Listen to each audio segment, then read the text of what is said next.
Greetings once again, world. It is I, Aspe LaFemme, coming to you from the bowels of the internet. Once again, talking to you about autism and transgender perspectives, issues, whatnot. But remember, I'm just one gal. Talking about this. This is just my perspective, my thoughts and opinions. I don't claim to represent the entire community because I cannot. For either. Everyone is different, and that's how it should be. Everyone is different. So today I wanted to talk about my autistic journey, if you will. I tried posting a video about it before, but I felt it was not a very good telling of my autistic journey. I focused too much on the negative aspects, and after some retrospect, I decided to focus on more of the positives because I feel like the world has too much negativity in it already, and it's so easy to really get drawn into all that,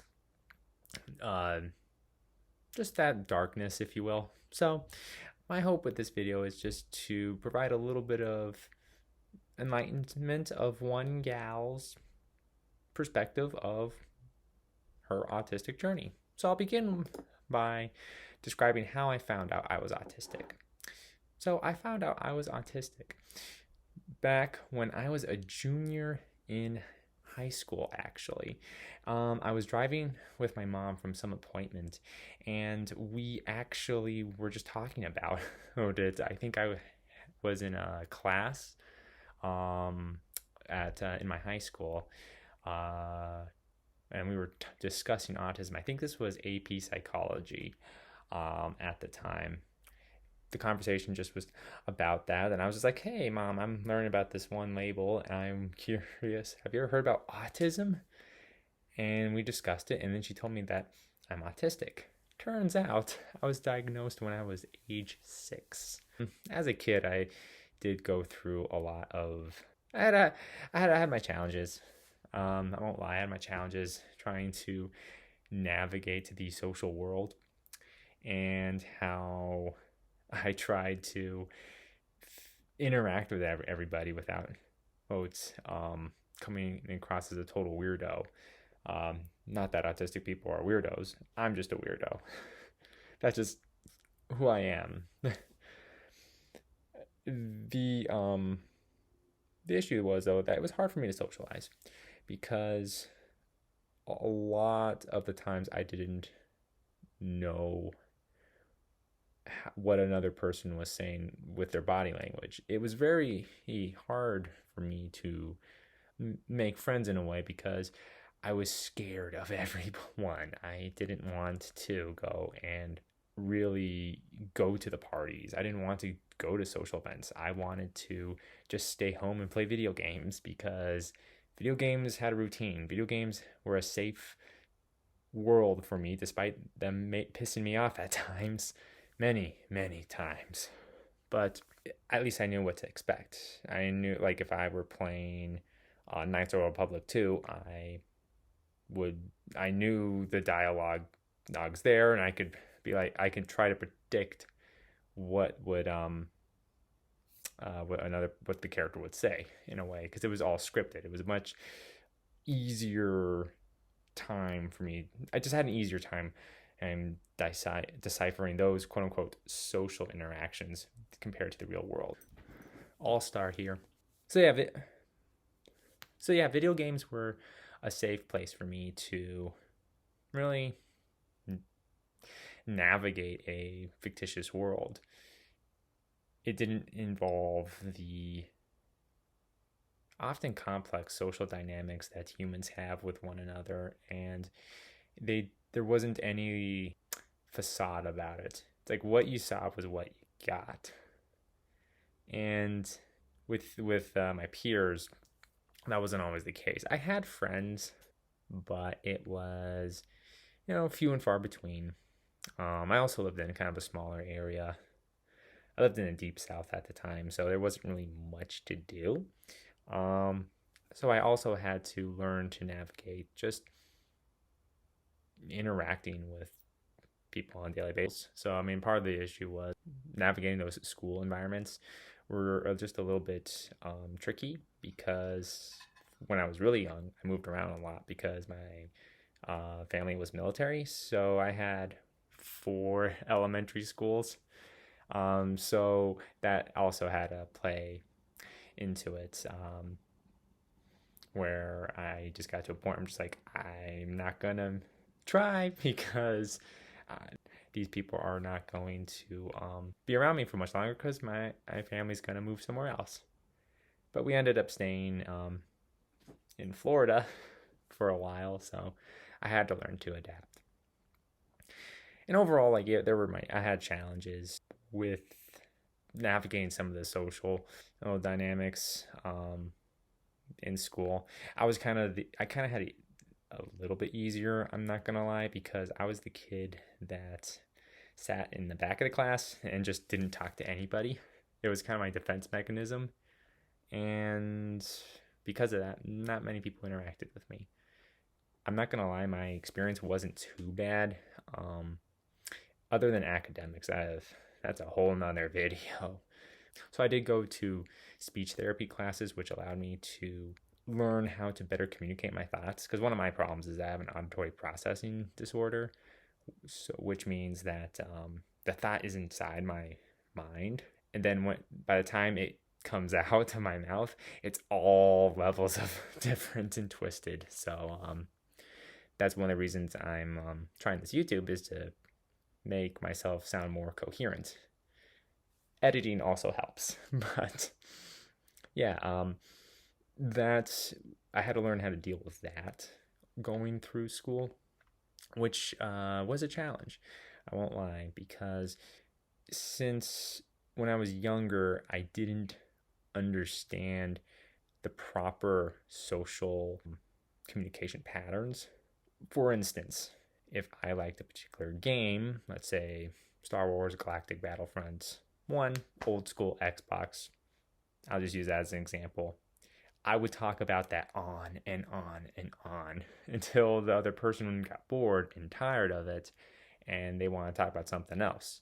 Normally, they would, neurotypical way of doing things would be to switch subjects, or end the conversation altogether. Not me. I would continue talking about, in this case, Star Wars Galactic Battlefront on Xbox original, and rehash some of the same points that I talked about, let's say, 40 minutes earlier. So that's why I went to a lot of these speech therapy classes, to help me understand that's not how communication works.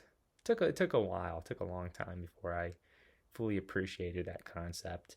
I think it's important to realize that everybody's learning journey is different, and some people take a little bit longer to get there compared to others, and that's okay. There is no right and wrong way of learning how to interact with society. That said, there are a lot of things about society that are dumb, for a polite term. But I'll get to that later in another video. At least from an autistic perspective, they're dumb. So yeah, but these classes. So like I said, these classes helped me establish how to better interact with my peers, which did help. When I was a junior and senior in high school, that's when I kind of really pushed my social boundaries. Where before, I would never go to a party, I might go to one party in a year. So a totally different experience than what I was accustomed to. So, but hey, it was me trying to push my boundaries, and that did help. Had a lot of awkward moments and a lot of stumbles and bumbles, and would say and do things that would upset a lot of people because I didn't understand, like, oh, you don't say this, or oh, you just don't do that. And so, as I said, these skills that I learned later in my school years, they helped out, especially when I went to college. Now, what's interesting about my college life is that my first college was a place where it was specifically for people with learning disabilities. Having the label as autistic, it was interesting being around a lot of people who were also had developmental disabilities like myself. And it allowed me to really connect with several people because I finally were around people that I could interact with or that I could talk with and not feel like an other. For the first time in my life up to that point, I really could interact with people who I felt I could understand. And it's nice. It really is nice talking to somebody else with another developmental disability because it's just nice to talk to somebody who understands how challenging it can be navigating a world that you don't inherently understand and that you have to learn the social rules. But I had a lot, like I said, I had a lot of help along the way. Plus, my parents raised me to a point where I'm just like, they didn't focus on treating me like I was autistic. They pushed me a lot to the point where I was able to adapt better at social situations. And it did help, especially when it comes to a job environment. But I was also just a angry kid at the time because there was other things going on. I didn't want to engage in socializations because, well, as you can see, I didn't quite identify as a boy, and I didn't know what was going on. But that's my next video. So anyway, so college comes and goes, and I graduate with a degree in psychology, cum laude. Then the work world, the real world. Now I had to bring home the bacon, go to the salt mines, work the 9 to 5. I now had to do water cooler talk. I now had to do all the work. I now enter the work world. I was a late bloomer for that, and for working. My first job was actually in college, and I worked in a bookshop actually, and I stocked shelves and did all sorts of inventory and stuff. And I was not a good worker for many of my jobs because I essentially didn't want to do a lot of the work. So, which looking back, I'm ashamed to say because I felt acutely aware that like I was doing work, yet I was going to college, and like this was the best work I was doing. It's like a janitor working in a bookstore, working in a restaurant. But looking back, I'm glad I had all those experiences, those grunt level jobs. I felt that my bosses needed to know that I was autistic because I felt at the time I was still learning how to really communicate properly with other people, especially coworkers and potential clients, because I know I have those issues with communication. Again, I have that auditory processing disability. So I felt like it was important for them to understand so that they wouldn't be so, oh, aspect la femme, you didn't do this right or said this wrong, I'm just going to fire you. Now, at least they would have an understanding why I might not be going as fast as, let's say, the other workers, because I'm processing everything.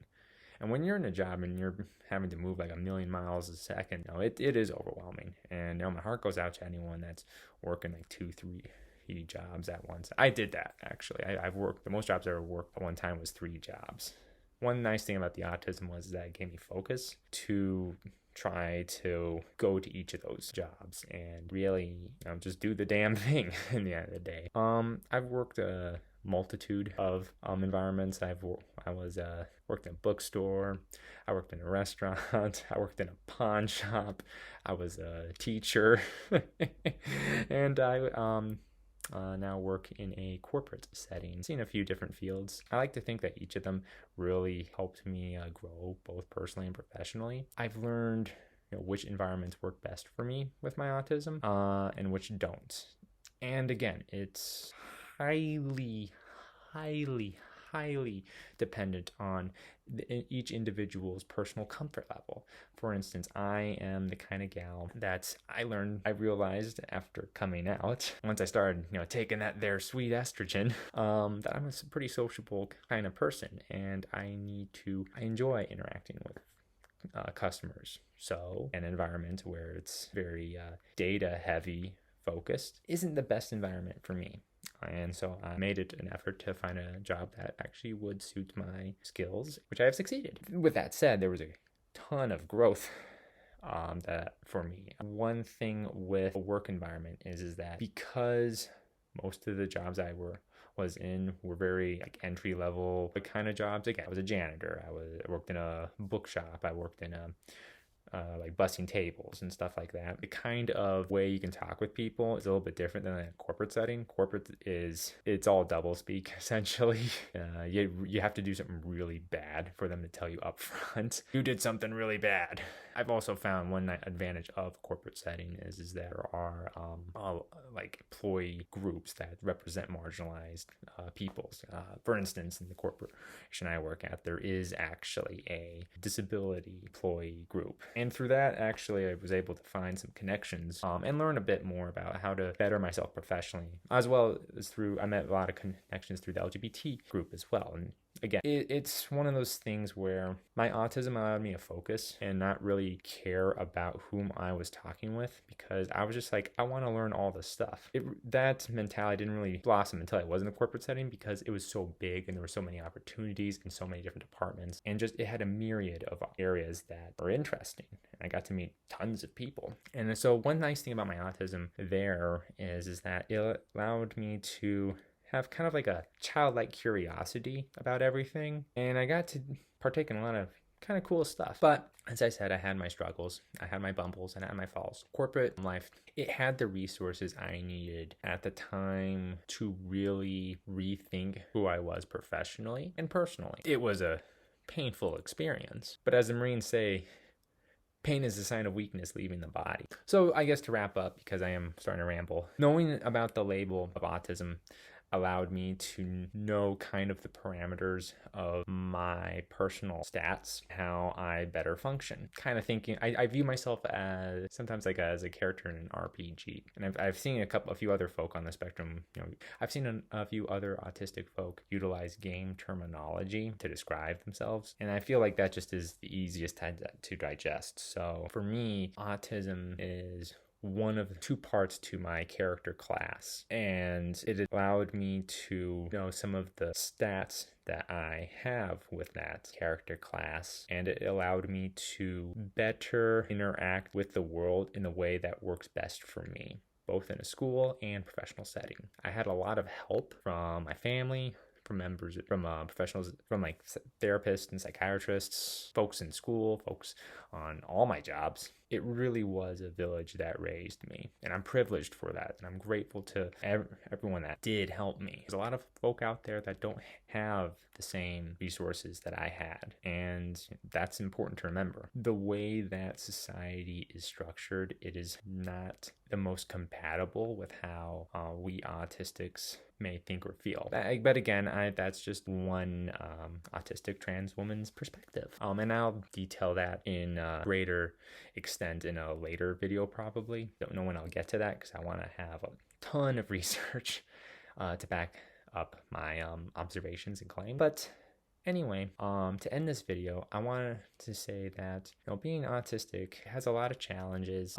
Like I said, in navigating social parameters, and there are bumbles and stumbles, and there were a lot of hurdles that I had to overcome. But it also opened up some opportunities. I was able to get involved with advocacy, and I was able to participate in a few corporate talk sessions, actually, which I think both are fantastic.